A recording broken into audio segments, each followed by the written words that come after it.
What's up, guys? 12 volt dot solutions. We got I'm gonna basically demo our Super Duty plug and play remote start kit. This is going to be the same for the no horn honk kit and then our standard lock kit. So we got a module. You have a safety disable switch. There's a 3-pin port right here for our headlight switch adapter, and then there is the actual T-harness that installs behind the OBD2 connector, which is right here. So the OBD2 connector, you're going to reach up in here and unplug. Basically it looks like this.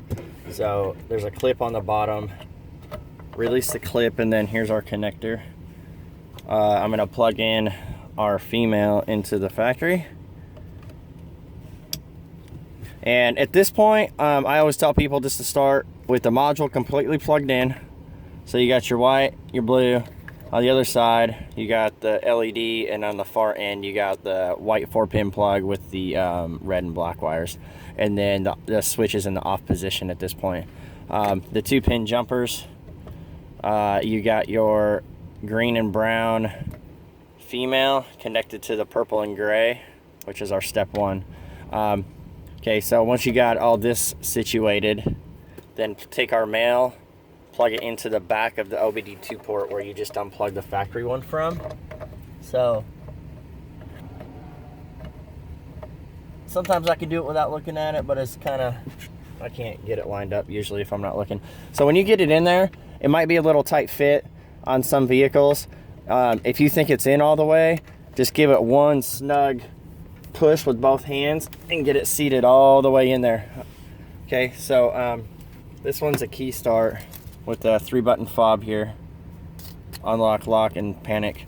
So once you got everything plugged in and situated like I got it, go ahead and apply power by flipping the disable switch on. The light's not going to blink or anything. All we're doing is just applying power to the module. So at this point, you turn the ignition on, and it only takes a few seconds. That light's going to turn red, then it's going to blink green once, and then go back to solid red. So I'm going to turn ignition on. There's red, green, and right back to red. Turn ignition off, and then you flip these 2 jumpers right here. So now you take the purple gray out of the loop, and then you plug it into the green and brown. So now it might be hard to see, but the green and brown female matches up to the green and brown male now, and that's how it's going to stay. So our light is off. Turn ignition on one more time. The light's gonna blink green. It might take 5 to 7 seconds depending on the vehicle, but just wait, be patient. It's gonna turn red and then go solid green like this right here, and then turn off, and then that's it. So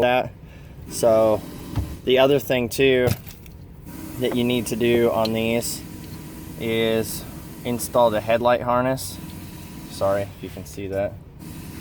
This installs right behind this switch. So what I need to do is right here, there's a little crease.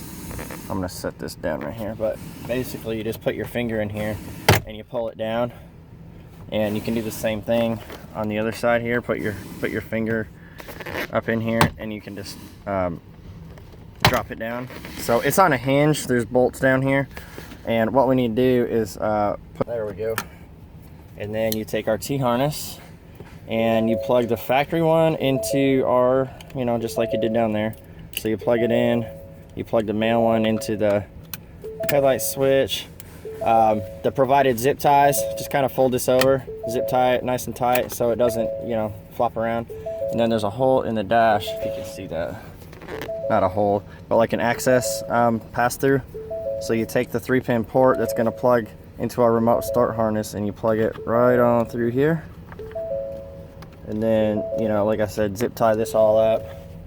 You're going to fold this back up, clip the dash back together, and then